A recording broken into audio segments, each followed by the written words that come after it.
Bonjour Christelle. Bonjour. C'est Ah, Céline, hein, c'est ça. ouais. Voilà, mon frère. Ouais, c'est vrai que on Céline, voit, c'est ça, Céline.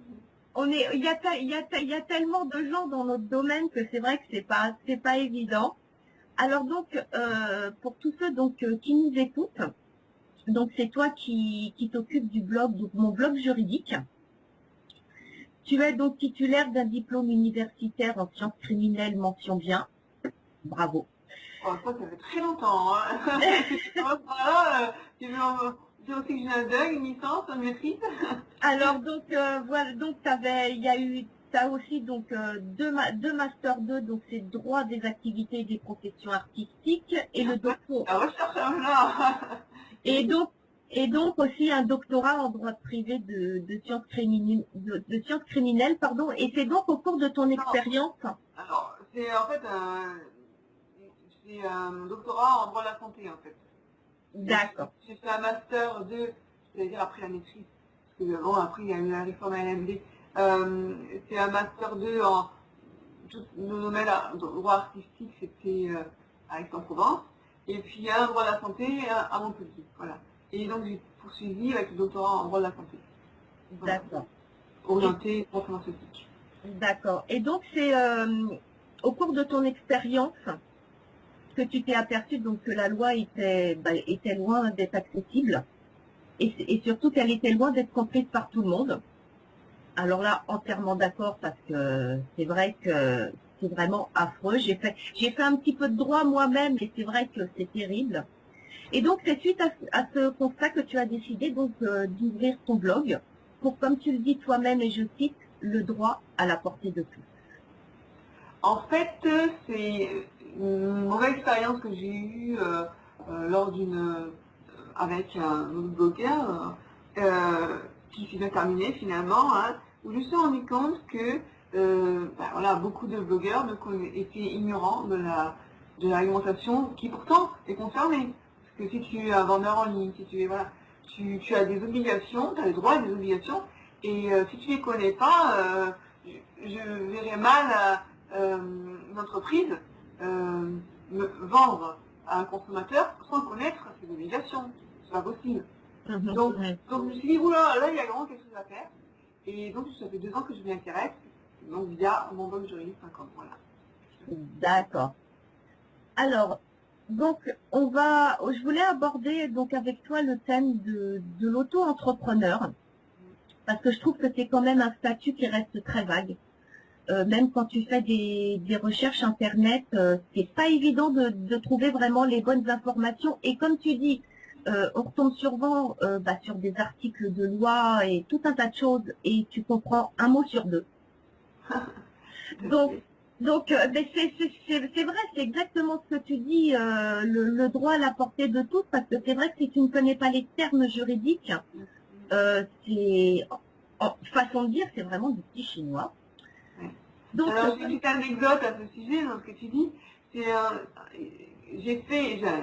J'ai lancé un premier Kindle sur les mentions légales et les CGU, il y a 1 an maintenant. Et là, il y a une critique des personnes qui m'avaient dit, écoute, oh là là, j'ai dépensé 5 € pour quelque chose qui est gratuit sur Internet, on peut le trouver sur Internet. J'ai dit, mais oui, mais le code aussi, on peut tout trouver dans le code, hein. Simplement, voilà, moi, ce que j'essaie d'apporter aux gens, c'est une critique qui m'avait touchée parce que je me suis dit, mais la personne qui écrit ça, elle a rien compris parce que tout est trouvable sur Internet. Le problème, c'est que moi, ce que j'apporte, c'est d'essayer de simplifier au maximum et que ce que tu dis, le langage juridique devienne compréhensible par tous. Donc, moi, je ne suis pas du tout une spécialiste dans le statut d'auto-entrepreneur, mais moi aussi, je me suis pris à tête avec tous les textes qui existent et j'ai essayé aujourd'hui de vous en sortir un essentiel et qui soit compréhensible par tous. D'accord. Alors, est-ce que tu peux nous dire exactement ce qu'est le statut d'auto-entrepreneur? Alors, déjà, c'est un régime spécifique qui a été mis en place depuis le 1er janvier 2009. Hein. Oui. Et alors, le statut d'auto-entrepreneur a été mis en place justement pour offrir des formalités de création d'entreprise qui sont allégées. ainsi qu'un mode de calcul et de paiement simplifié. Voilà, c'est ça. Hein. En fait, il y avait un manque, enfin un besoin de la part des personnes qui veulent se lancer dans un business en ligne, c'est-à-dire ils ne veulent pas se lancer dans la déclaration d'une entreprise classique, on connaît les démarches administratives qui sont très lourdes, et donc c'est depuis la loi de modernisation de l'économie qu'il y a ce statut qui a été créé afin de permettre à des particuliers de se lancer dans l'entrepreneuriat avec le moins de contraintes possible. Voilà. Donc c'est l'idéal pour tester une activité de vente en ligne, par exemple. Tu vois. Voilà. C'est comme ça que je résumerai ce statut. D'accord. C'est l'objectif. Et est-ce que tu peux nous dire à partir de quel moment justement on doit se déclarer en tant que tel? Ah, c'est une très bonne question qui revient souvent. Hein. Oh oui. Voilà, et à un moment donné, on se dit, bon, quand est-ce qu'il faut que je me déclare si je pouvais me déclarer, ça serait super. En fait, en principe, c'est dès le premier euro gagné. Ça, c'est facile. Maintenant, en pratique, souvent on entend parler qu'il y a une certaine tolérance de la part de l'administration fiscale. Mais, alors, je comprends la difficulté pour le blogueur parce que moi, j'ai donc suivi des différentes formations pour devenir blogueur professionnel. Et c'est vrai que souvent, on nous dit, au départ, ne te prends pas la tête, il faut que tu testes le marché. Donc, tu ne vas pas te déclarer alors que tu n'as encore rien gagné, tu testes le marché, c'est-à-dire que tu vois si ce que tu proposes, ça intéresse les gens. Est-ce que tu arrives à vendre certaines, je sais pas, moi, ça peut être une boucle, ça peut être une formation, peu importe. Et honnêtement, j'ai une expérience à ce sujet. C'est que moi j'ai vendu donc 3 CGV pré-rédigés, donc j'ai touché 150 €. J'ai dépensé bien plus, mais ça le problème, on en reparlera après dans les inconvénients du statut d'auto-entrepreneur, c'est qu'on ne peut pas déclarer ce qu'on dépense, quoi, ses frais. Et donc j'ai dépensé bien plus que ce que j'ai gagné. Mais bon, il est tombé dessus, c'est un agent de la répression des fraudes qui m'a dit, je suis une enquête nationale, toc toc, c'est pas pour un sondage, mais je suis pour une enquête nationale, pour les CGV pré-rédigés. Et donc honnêtement, ça fait peur, même quelqu'un qui est juriste, alors que bon, j'avais rien à me reprocher, parce que bon, après, on verra aussi, on peut déclarer 150 €, on n'est pas obligé de se déclarer auto-entrepreneur pour si peu. Mais donc, moi qui me disais, chouette, j'ai peut-être mon marché, j'ai fait 3 ventes, c'est pas mal, c'est un début. Mais le problème, c'est que, l'idéal, c'est que j'ai dit, ça se m'est terminé. L'argent m'a dit, 150 €, je suis d'affaires, mais pas assez élevé pour que ça vous intéresse. Depuis, je suis déclaré moi-même auto-entrepreneur, donc j'ai dit à un agent qui a bien noté mon numéro, je dirais. Donc, tout ça pour dire que c'est vraiment quand la rentrée d'argent devient régulière ou que le montant devient vraiment conséquent qu'il faut penser vraiment sérieusement à se déclarer, je pense. Voilà. Donc, c'est pas le premier revenu, mais c'est quand on voit que ça commence à devenir régulier, ou bien que le revenu est... Alors après, moi, oui, normalement, c'est dès le premier euro gagné qu'il faut déclarer. Mais en pratique, chacun, je pense que c'est difficile de dire à partir de combien, mais je pense que, voilà, moi, si j'avais 50 € par mois, je serais déjà contente et ça m'aurait incité à me déclarer. Là, c'est le contrôle de la réponse des fraudes qui m'a incité à activer un peu le mouvement, quoi. Mais je pense que je vais le faire. De toute façon, on parle du principe qu'on va devenir blogueur professionnel, on ne se pose pas la question, il faut déclarer. De toute façon, c'est ce qu'on touche, quoi. C'est normal, c'est ressources, quoi. Voilà. Parce que moi, j'avais posé justement cette question à quelqu'un. Donc, il m'avait répondu, hein, c'est exactement ce que tu viens de dire. Un tant qu'il n'y a pas de revenus réguliers, ça ne servait pas à grand-chose.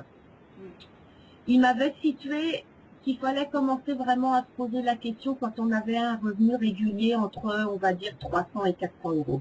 D'accord. Que là, fallait vraiment, voilà, peut-être, mais tant que c'est pas régulier, c'est pas la peine. Oui. Mais par contre, on en revient quand même à ce que tu dis, ne pas se déclarer tant qu'on n'a pas de revenus réguliers en tant qu'auto-entrepreneur. Par contre, ce qui est obligatoire, c'est le moindre euro gagné sur Internet grâce à son activité. C'est au niveau de la déclaration donc des revenus hein, sur l'imposition. Ça, par contre, c'est obligatoire. Bon, alors, si je gagne 15 €, oui, ça va pas changer. Je ne vais pas de noter, mais bon, oui, alors effectivement, on peut tout à fait se déclarer en tant qu'auto-entrepreneur, ou bien si les revenus ne sont pas conséquents, comme tu dis, quand c'est quelques Voilà. chiffres par mois, on peut tout à fait déclarer ses revenus sur sa déclaration d'impôt sur le revenu. Alors, on ajoute, donc c'est des revenus, comment dire, bénéfices non commerciaux. Alors j'ai pris note parce que je suis pas une spécialiste en droit fiscal. C'est la case 5HQ de la déclaration d'impôt.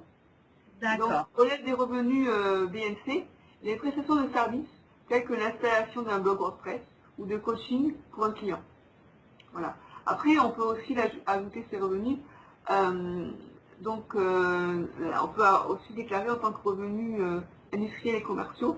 Et là, c'est la case 5KP, tout le monde prend note, la déclaration d'impôt sur les revenus. Et ça correspond là plutôt aux revenus issus de la publicité ou de l'affiliation. D'accord. Après, même déclaration à faire. Voilà.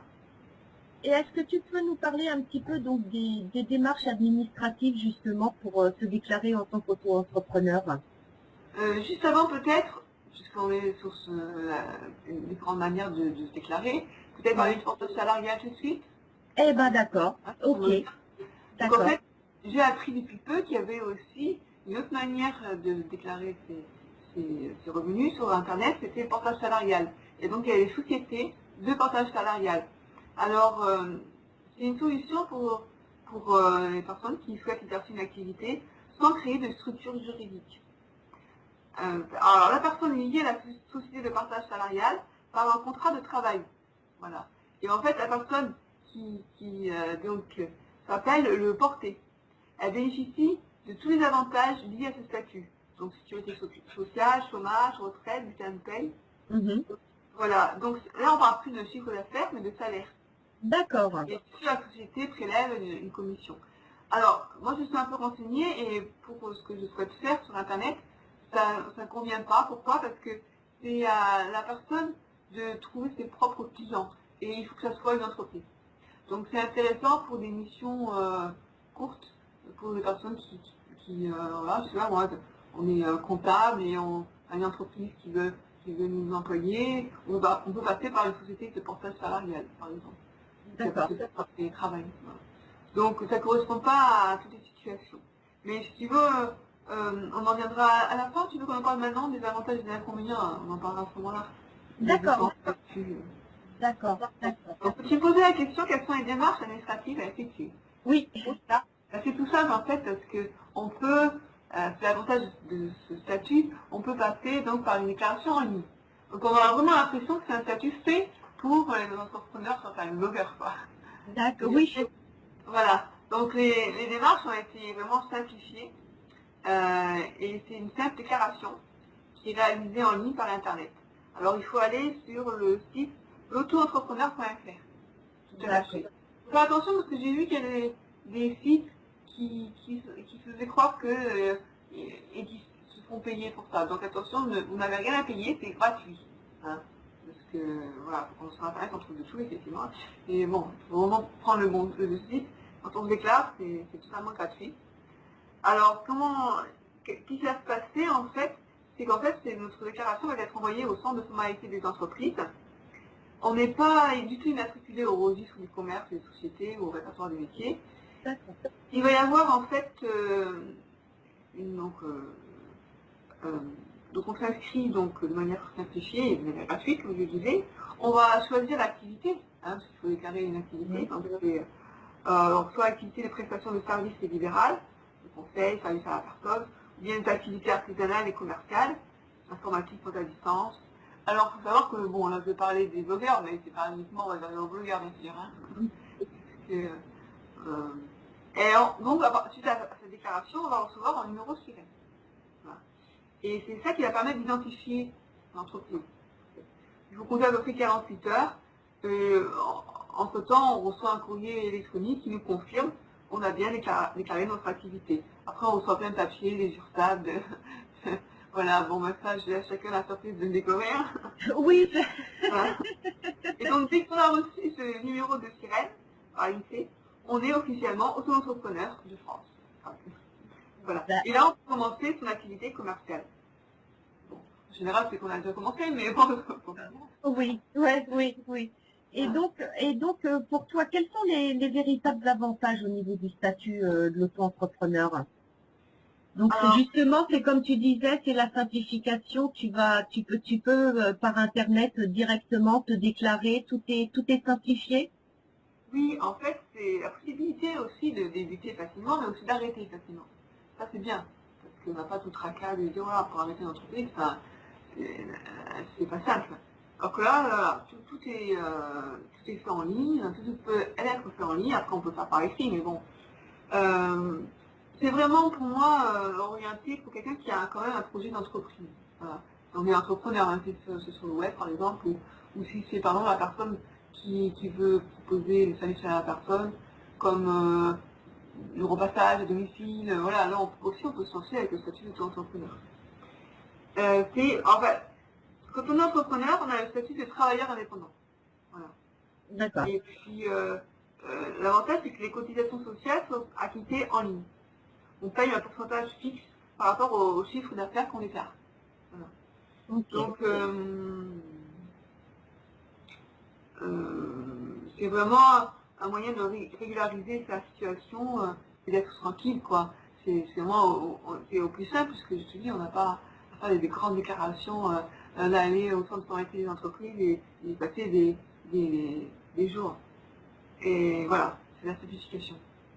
D'accord. Et donc avec un statut comme ça, tu ne déclares plus donc tes ressources via la feuille d'imposition que tout le monde connaît d'ailleurs, on attend toujours avec impatience. Donc tu ne déclares plus tes ressources Alors via ça, la... c'est une bonne question. J'ai un doute justement, parce que j'ai lu que la société auto-entrepreneur, il fallait quand même au niveau des impôts qu'on dise qu'on est auto-entrepreneur. Ça, je pourrais pas te répondre en fait. Bon, ce sera pas la même chose, hein, on va pas... Je pense que ça c'est un flou pour moi encore, je sais pas. Je te dirais quand je serai arrivé là, parce que c'est ma première année de déclaration, donc je sais pas. D'accord. Là, j'avoue que je sais pas. Et en fait, c'est ce qu'on disait un petit peu au début, hein. C'est pas encore quelque chose de bien réglé, voilà, tout le monde en fait reste encore un petit peu dans le flou par rapport à ce statut, hein. Je sais Bon, même, ça existe déjà quand même depuis 2009, donc on devrait avoir des gens qui ont l'expérience à partager, mais alors peut-être que les gens qui ont cette expérience ne la partagent pas, c'est dommage. bah oui, parce que la preuve, voilà, il y a des gens qui ne savent toujours pas. Voilà, donc ça sera... Bon, après, si on a un doute, on peut toujours aller voir comment dire, aller au centre des impôts et leur demander, hein. Oui, oui, C'est oui. encore ce qu'il y a de mieux, hein. Mais c'est vrai que c'est le genre de porte qu'on n'aime pas spécialement pousser, le centre des... Mais il vaut mieux y aller quand c'est nous-mêmes qui allons de notre, je dirais pas qu'on en a envie, non, ça c'est sûr, mais que plutôt d'y aller en étant forcé à y aller, quoi. Vous Oui, guérir, c'est un peu l'idée.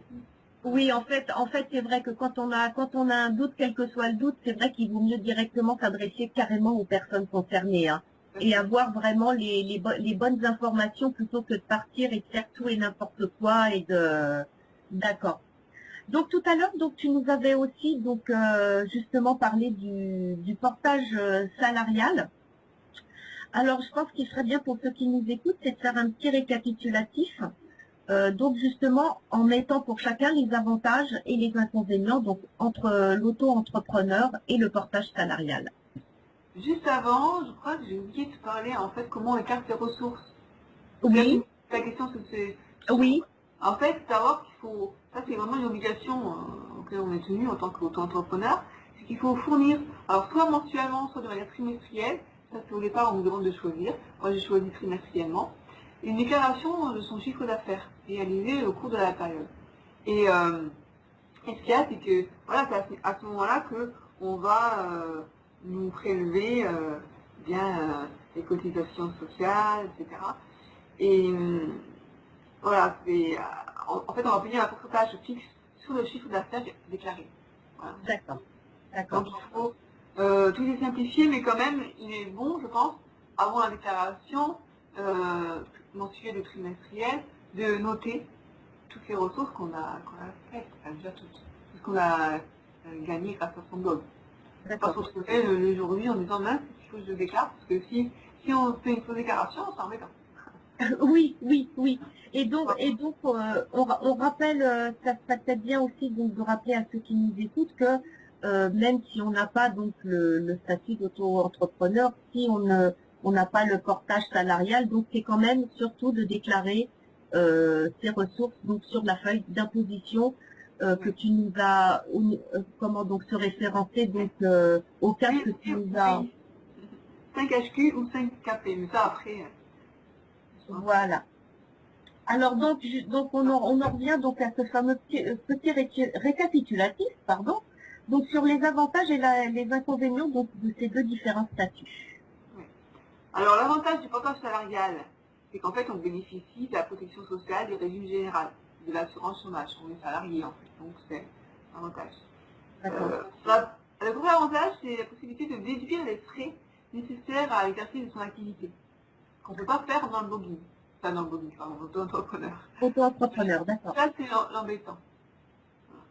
Mais alors il n'y a pas non plus de seuil maximum pardon, de chiffre d'affaires. Je n'en ai pas parlé là, mais à un moment donné, ça va pour les petites activités. Mais dès qu'on arrive à un montant conséquent, il faudra faire le choix d'une entreprise plus classique. Oui, oui, Une oui. IRS, voilà, une FA, bon. Donc donc finalement, quand je te dis les avantages du portage salarial, je dis aussi les inconvénients de l'auto. Les inconvénients, oui. Alors, bon, ça permet de tester finalement une idée qu'on a de l'activité de business en ligne sans prendre de risque. Maintenant, il faut que... Comment dire? Alors, je finis avec les avantages. On a le statut de cadre, de salarié et de cadre. Alors que dans le statut d'auto-entrepreneur, c'est travailleur indépendant. D'accord. Alors, l'inconvénient du portage salarial, c'est qu'il faut trouver ta propre clientèle, des missions. C'est pas la société qui va nous la trouver. Voilà. Et ça peut être une entreprise, ça ne peut pas être un particulier. J'ai posé la question, j'ai dit, mais moi je vais prendre des e-books, des formations, des particuliers. Non, vous pouvez pas être. Non, il faut facturer à une entreprise. Bon. Et puis, bon, on n'est pas dans la même démarche. Auto-entrepreneur, on est entrepreneur. Portage salarial, on est salarié. Donc c'est vraiment deux esprits différents, deux états d'esprit différents, je pense. D'accord. Et l'avantage de l'auto-entreprise, c'est que voilà, on a un travailleur indépendant. C'est vraiment deux statuts très différents finalement, hein, on va le voir. Et bon, moi je trouve que l'auto-entreprise convient mieux pour le business en ligne. Maintenant, après, si on a une profession qui permet d'avoir des missions, le portage salarial peut être intéressant aussi, c'est à voir. D'accord.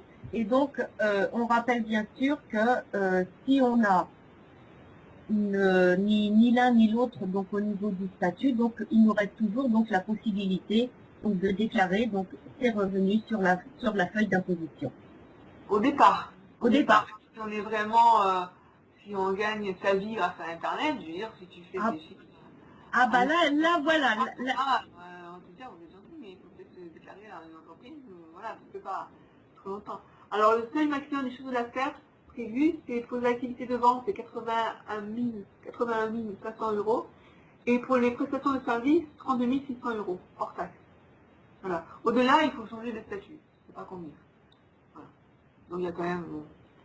Et donc l'inconvénient pour moi du statut d'auto-entrepreneur, c'est qu'aucun prêt professionnel ne peut être retiré du chiffre d'affaires. C'est-à-dire, voilà, on ne peut pas déduire ces frais. Des euros en nuit. Je dis ça parce que moi j'ai dépensé beaucoup au départ. Donc je dis, voilà, j'ai dépensé, je vais dire 6 000 euros, l'arriéré que j'avais, l'économie que j'avais mis de côté, on va dire. Et puis, à fonction des fois, on est embêté pour 150 euros que j'ai fait en parlant de chiffre d'affaires. Je dis, mais ça va pas. Hein. Voilà. Oui. C'est bizarre, je veux dire, j'ai dépensé 6 000 euros et puis là, on va m'embêter pour 150 euros. Mais voilà, comme on dit, vous voyez dire, mais c'est la loi, donc... D'accord. Donc là, les chiffres que tu donnais, donc il y avait 81 000 et dans les 36 ou 37 000, c'est ça. Donc là, à partir de là, tu ne peux plus avoir le statut, par exemple, d'auto-entrepreneur. Il faut que tu changes au niveau du statut de l'entreprise. Hein. D'accord. D'accord. truc classique, quoi, URL, ça. On connaît certains blogueurs qui sont fortunés et qui, ouais, qui ont des entreprises. Après, ils ont aussi, ils peuvent, là, l'avantage, c'est qu'ils peuvent déduire leurs frais. D'accord, d'accord. On est là, après on se pose la question si on veut faire ou pas, on est content de garder bien sa vie. Hein. Je pense que pas non plus aller chercher la petite dette. Oui, oui, oui, oui, Le jour où je justifie de pouvoir déclarer autrement, je serai contente aussi. Donc, bon. Après, ça dépend comment on voit la chose. Si on fait juste une activité accessoire, si on, parce que voilà, on voit un peu du tout parmi les blogueurs professionnels. Il y a la personne qui en fait son activité principale. Moi, j'espère que je souhaiterais que ce soit le cas. Et puis, les personnes qui en font une activité accessoire. Dans ce cas-là, ils peuvent se contenter d'effectuer 100 € par mois de la déclaration de l'impôt sur le revenu. Voilà. D'accord. Maintenant, sauf si le fisc me dit, si c'est régulier, si ça fait 10 ans que vous faites ça, vous mettre auto-entrepreneur. Je sais pas. Après, il faut voir dans le cas de chaque cas. D'accord. Alors, tu vas bientôt donc sortir un produit. Donc c'est le guide juridique du blogueur professionnel. Est-ce que tu peux nous en dire un petit peu plus?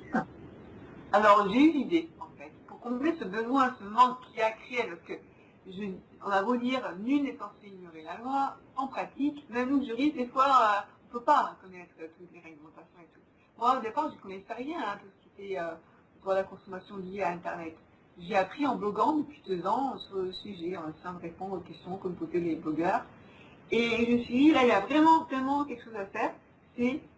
Alors, je l'ai intitulé le guide juridique du blogueur professionnel. Il va être en 2 parties.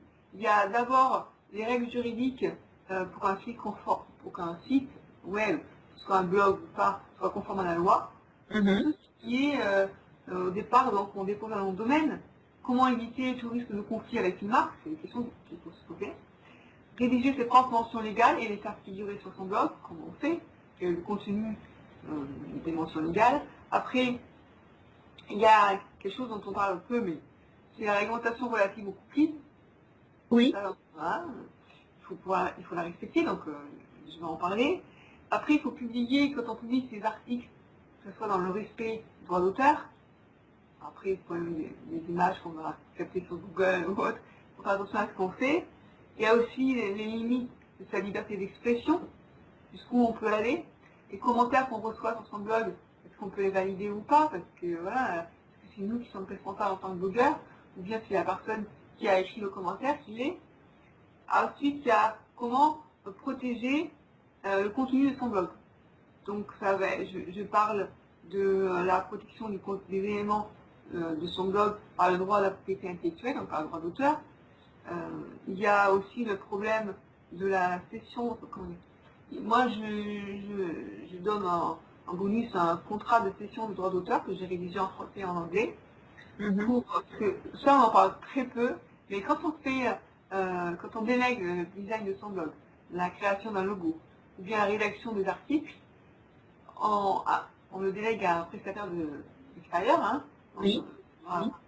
Eh bien, il faut faire signer un contrat de cession de droit d'auteur, sinon, nous, on a juste le droit d'utiliser le logo, le design, mais on n'est pas propriétaire si on n'a pas fait signer ce contrat.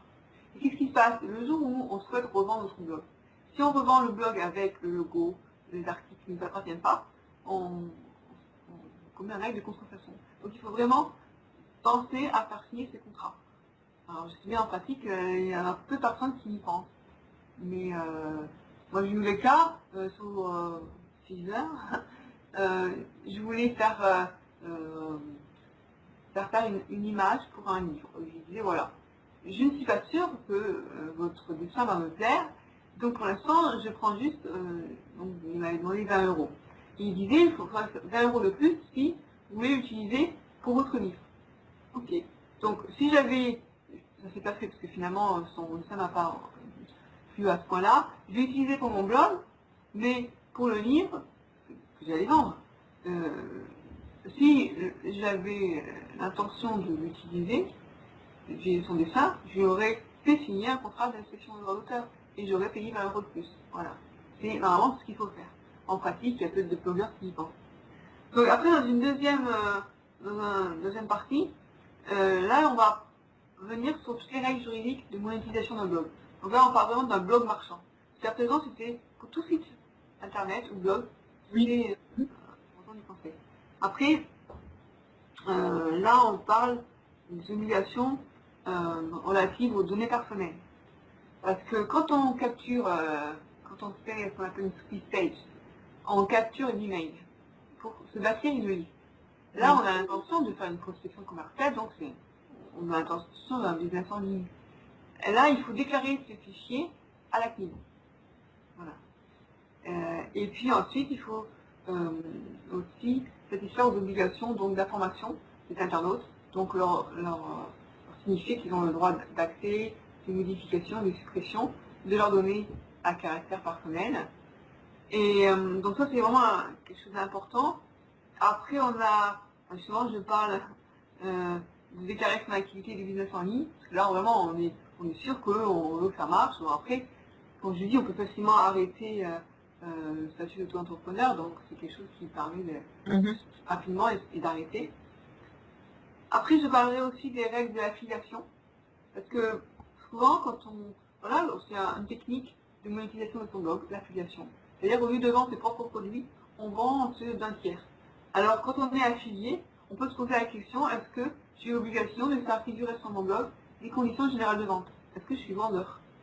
Il se trouve que non, on n'est pas vendeur. On est juste un prescripteur pour le compte du vendeur. Après, j'envisage différentes possibilités, c'est-à-dire le blogueur qui propose à d'autres blogueurs d'être affiliés pour faire la promotion de ses produits. Après, il y a aussi des plateformes d'affiliation, telles que un TPE. J'ai appris que c'est pas One TPE, mais un TPE, donc j'ai un TPE. Il y a des sites tels qu'Amazon ou Revue Commerce qui proposent des programmes d'affiliation, où là on est partenaire. Donc j'ai envisagé le statut juridique, ça on n'en parle jamais. Quand on est affilié, quand on est vendeur, quand on est client, la plateforme d'affiliation, il y a différentes conditions et c'est intéressant je trouve ça intéressant d'analyser tout ça.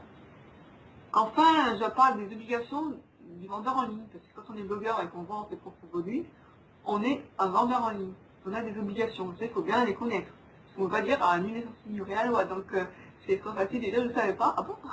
Non, quand on vend un produit en ligne, il faut connaître ses obligations, notamment, je parle du droit de rétractation.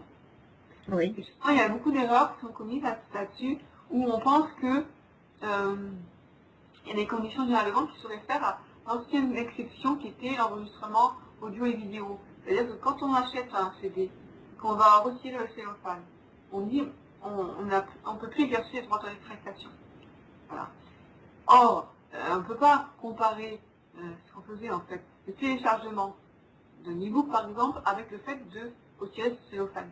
On disait voilà, c'est l'exception, à partir du moment où vous téléchargez le produit, vous ne pouvez plus exercer votre droit de rétractation. Dorénavant, depuis la loi Hamon, du 17 mars 2014, on peut plus, qui est une transposition d'une directive de 2011 sur les droits du consommateur, ce n'est plus vrai. Ce n'est plus vrai dans le sens où, jusqu'à présent, ce cas n'était pas du tout envisagé. Or maintenant, ça l'est. On a ce qu'on appelle le contrat de fourniture d'un contenu numérique non fourni sur un support matériel. Voilà. Là, c'est le téléchargement d'un produit numérique. En fait, par principe, le consommateur, donc c'est-à-dire la personne qui nous achète ce produit, bénéficie d'un droit de rétractation de 14 jours, et pas de 7 jours. Mais, s'il souhaite le téléchargement immédiat de son e-book, on va lui demander son accord express. Ça, c'est le mot de la loi, accord express, pour qu'il télécharge immédiatement son produit. Dans ce cas-là, il renonce à son droit de rétractation. Et tout ça, il faut le signifier. On ne peut pas dire vous me gardez votre droit de rétractation. Oui, mais il faut qu'il soit informé de ça avant d'acheter le produit. Et ça, on ne le voit nulle part dans les blogs marchands. Parce que les blogueurs, ils ne savent pas. Ils savent pas. Ah non, c'est vrai que moi-même, j'ai jamais vu ça. C'est vrai, c'est vrai. Et bon, c'est vrai, c'est une contrainte. C'est bon. Mais et ce qu'il y a, c'est qu'on va me répondre, oui, mais on s'en fiche de tout ça, parce que nous, on offre une garantie de 30 jours. Oui, j'ai rembourser. Voilà, Oui, justement, c'est je ça. voulais y venir. Et alors, ça, cette garantie contractuelle n'est pas une obligation, déjà. On sait très bien qu'en pratique, c'est fait pour inciter le client à acheter, enfin le prospect Oui, à acheter les commandes. Hein. Et ce qu'il y a, c'est que, on va imaginer la situation suivante. Euh, la personne, donc, achète un produit à 30 jours pour se rétracter. Enfin, je me trompe. C'est pas une rétractation. À 30 jours pour dire, voilà, votre produit ne me plaît pas, je vais être remboursé. Ça, c'est oui, sûr remboursé. Alors que le droit de rétractation, c'est vraiment, c'est légal. On ne peut pas se soustraire à ça, en tant que vendeur. Même si on offre une garantie de 30 jours, on doit signifier, informer son prospect qu'il a un droit de rétractation de 14 jours. Et ce qu'il y a, imaginons donc que moi j'achète un e-book, et puis au bout de 6 mois, je me dis tiens, finalement cet e-book, ça m'a jamais intéressé vraiment. Hop, j'ai pas été informée que j'avais un droit de rétractation.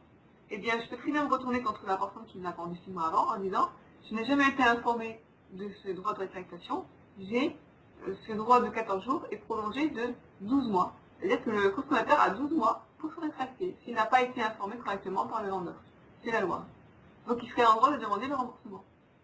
d'accord. Un Mais peu. c'est vrai qu'on on voit énormément, hein, ça va même, j'ai déjà vu où tu avais 365 jours pour justement mettre en place, lire le produit, mettre en place, et si tu voulais, tu pouvais demander le remboursement. Et justement, c'est là que tu m'as interpellé. Hein. Alors, je crois que c'est une question qui intéresse beaucoup les blogueurs. Il y a eu aussi beaucoup de choses qui ont été dites sur les formations au bonus professionnel avec avec des garanties de résultats. Si vous n'atteignez pas le résultat, et Oui, après en dessous il y a des conditions, c'est faut appliquer toutes les étapes. Enfin, c'est normal. Mon problème c'est que pour les blogueurs, pour les personnes pour qui cette formation n'allait pas, ils n'allaient pas appliquer, ils allaient abandonner. Donc, au moment où ils abandonnent, ils n'auront pas le droit à la garantie. oui, Bon, mais on va pas parler de ça parce que c'était assez polémique, j'ai essayé de parler là-dessus. C'est par rapport à ce que tu dis, donc on a 1 an pour exercer cette garantie. Moi, j'ai une anecdote à raconter, c'était que il y avait un e-book qui était vendu dans les 40 euros, donc c'est pas un petit e-book quand même, et la personne disait oh j'ai failli je me suis retrouvée à l'hôpital à cause de ça. Bon, c'était sur le stress, moi, je vais dire. Et en fait on se rend compte en lisant l'e-book que jamais elle n'est pas stressée du tout. C'était du blabla mais c'était faux quoi. Donc là on peut se poser la question, c'est pas une pratique un peu commerciale, un peu abusive quoi, parce que c'est trompeur. On nous fait croire que elle raconte une histoire qui est fausse. Ça lui est pas arrivé. Et puis, ce qui était surtout intéressant, c'était que sur la page de vente, il y a marqué, vous avez 1 an pour exercer votre garantie contractuelle. Et puis, alors, qui faut contacter ça? Il n'y a oui, pas d'email, on est un peu embêté quand même, parce que c'est bien de dire, voilà, j'ai une garantie et tout. Bon, après, on peut aussi parler pour les consommateurs, attention, il faut voir qu'il y a bien des mentions légales sur le site, sinon, on ne peut pas qui contacter. Et alors, ce qui était amusant, entre guillemets, c'est que dans les conditions générales de vente, il y avait marqué, si vous voulez vous rétracter, vous avez 7 jours, il faut envoyer une lettre recommandée. Alors, je dis non, ça va pas. Il y a page de vente, c'est 1 an, et les conditions générales de vente, c'est 1 semaine. Et en plus, c'est pas la même chose, c'était le droit de rétractation, il n'y avait pas marqué la garantie, on savait pas. Donc, bon, bah, moi, mon produit, je l'ai eu, et puis, ben, voilà, je n'ai pas pu me rétracter, mais c'est pas grave, parce que bon, ça fait partie des expériences, ça m'a manqué. Voilà. Donc, attention, normalement, ce qui prime, c'est la page de vente, hein, quand oui, même. oui, Je pense, hein. oui. C'est-à-dire que si après, on lui dit, alors, oui, aussi, parce que j'ai beaucoup lu les conditions générales de vente que j'ai pu lire, que j'ai pu voir sur les blogs, il y avait aussi donc la garantie dans la page de vente. Et puis dans les conditions générales de vente, il y avait marqué bon, depuis, nous avons eu beaucoup de personnes qui ont abusé de cette garantie. Donc dorénavant, vous n'y allez plus droit. Vous n'y allez plus droit, il faut marquer sur la page de vente, sinon ça va pas. Voilà, donc il y a des choses, des fois, des surprises, c'est amusant. Mais on voit encore beaucoup sur les pages de vente une délai de 7 jours, alors que c'est passé à 14 jours. Et puis, d'après l'article temps, qui est abrogé par la loi Hamon, vous n'avez pas le droit, vous ne bénéficiez pas d'une droit de rétractation pour le téléchargement des produits numériques. Voilà. Donc ça, voilà. Et c'est l'occasion pour moi d'en parler. Après, je fais aussi un chapitre sur comment rédiger et publier des pages de vente conformes à la loi. Qu'est-ce qu'une page de vente conforme à la loi? C'est une page qui ne contient pas de pratiques commerciales abusives. C'est une page de vente qui respecte le processus de commande depuis la loi Hamon. Donc, avant la loi Hamon, déjà il y avait le système du double clic. Un clic pour valider sa commande, après pour confirmer. Maintenant, il faut qu'il y ait un bouton de commande où on informe le consommateur qu'il va payer, qu'il va devoir payer. On ne peut pas marquer passer à l'étape suivante. À ce stade-là, c'est pas possible. Alors, malheureusement, il y a beaucoup de blogs qui passent de la page de vente à la page de paiement PayPal. Et ça, vraiment, il faut bien avoir une page de récapitulatif où on explique, voilà, vous allez avoir ça, ça, ça et ça. Mais des fois, on ne sait même pas si c'est en format audio, vidéo, e-book, on passe directement de la page de vente à vous payez. Voilà. C'est pas possible. C'est plus possible. Puis, la loi Hamon oblige à ce que le consommateur soit informé qu'il va devoir payer. Et puis, c'est là que vous pouvez l'informer sur le droit de rétractation. Tout ça, j'en parle là-dessus. Après, on parle des conditions générales de vente. Donc, tout ce qui est dimension obligatoire, à ne pas figurer, les clauses abusives qui ne doivent surtout pas, qu'il faut éviter de les insérer, et quelles sont les conséquences. Et que, je peux déjà le dire, si vous avez inséré une clause abusive dans vos conditions générales de vente, elle est réputée nulle. C'est-à-dire, le consommateur peut dire, c'est une clause abusive, je n'ai pas à l'appliquer. Après, il y a différentes hypothèses, où elles sont sur la liste noire ou la liste grise, c'est-à-dire qu'elles sont déclarées abusives, ou bien si elles sont présumées abusives, tout ça. Et puis, bon, je fournis aussi un modèle de conditions générales de vente pour blog marchand, ce qui a été pas facile à rédiger, parce que maintenant, j'envisage la personne qui offre une garantie contractuelle de 30 jours ou pas. Un concentré d'informations, là, c'est vraiment le cas de le dire. Hein. Ça m'a quand même, ça fait 2 ans que je blogue sur le sujet, donc je suis arrivée à essayer d'adapter vraiment au blog marchand, quoi. Parce que les formations qui proposent juste de CGV, on va parler de tout ça, oui, mais ça reste tellement vague, tellement abstrait. Là, moi, je suis blogueuse aussi, donc voilà, c'est vraiment des cas concrets dans la pratique qui vous intéressent.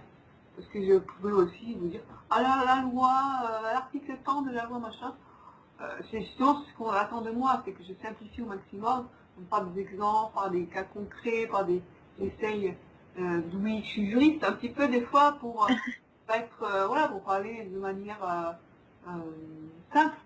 Et c'est pas évident parce que nous, à la fac, on nous apprend pas à faire comme ça. Voilà. Voilà. Donc, et puis je pense aussi que c'est surtout en perpétuel mouvement. Donc il y a beaucoup de choses qui changent énormément, rapidement, qu'on n'est pas forcément, ça passe pas spécialement non plus aux informations. Non, pas du tout. Et on n'est pas tenu informé. Donc c'est vrai que là tu proposes vraiment quelque chose de vraiment très très très intéressant. Merci. Alors je rebondis sur ce que tu viens de dire. C'est vrai que il y a l'importance de la jurisprudence. La jurisprudence, c'est l'ensemble des décisions des tribunaux. Les tribunaux, des cours d'appel, cours de cassation, des juges.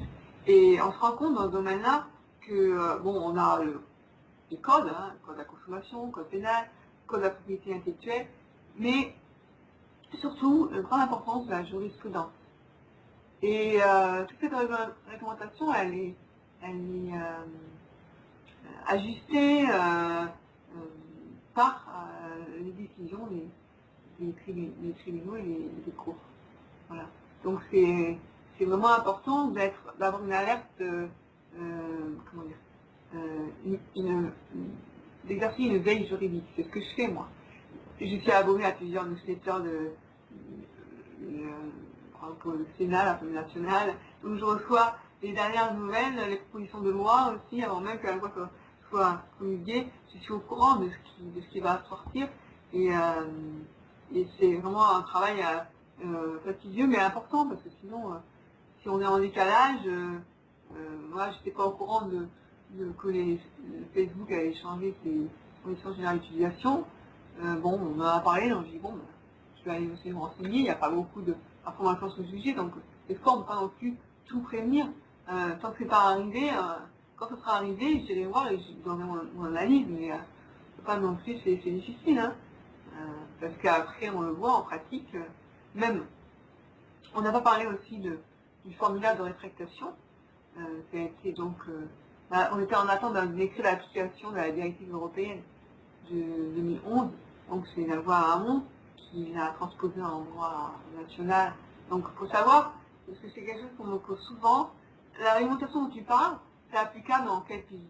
C'est applicable en France, bien sûr, mais dans tous les pays de l'Union européenne, parce que c'est la législation de l'Union européenne qui s'applique. Voilà. Après, on va me demander pour la Suisse, le Canada. Sinon, chez le Canada, ils ont chacun leur réglementation. J'ai appris, parce que bon, j'ai essayé de chercher un petit peu, en droit suisse, il n'y a pas le droit de rétractation pour les consommateurs. Ils sont moins bien protégés que dans l'Union européenne. Voilà. Donc c'est intéressant de voir un petit peu les différentes législations, mais bon là, j'ai déjà suffisamment de choses à voir pour le droit français. Si je m'intéresse après à tous les droits étrangers, c'est pas fini. Oui. Eh ben, en tout cas, je te souhaite. Est-ce que tu as une petite idée à partir de quel moment ton produit donc, sera disponible? Je pense, je vais essayer de finir pour la fin d'année. D'accord, d'accord. Eh ben, en tout cas, en attendant, je te souhaite vraiment que ce produit il fasse un carton parce que je crois qu'il tient vraiment des informations très importantes. Et je te souhaite vraiment de réussir et puis une bonne fonctionnalité aussi. Et juste, je vais dire que ça sera disponible en version e-book, mais aussi audio et vidéo. J'ai essayé de faire un truc complet pour que la personne qui n'a pas trop de temps pour lire tout ça, on puisse se mettre dans les oreilles. Puis des fois, c'est bien de répéter les choses aux gens. Donc. Et c'est vrai aussi que le fait d'adapter sous différents formats, bon, tu as des gens qui vont préférer lire, tu as des gens qui sont plus visuels, et ça donne d'autant plus de la valeur au produit en fait.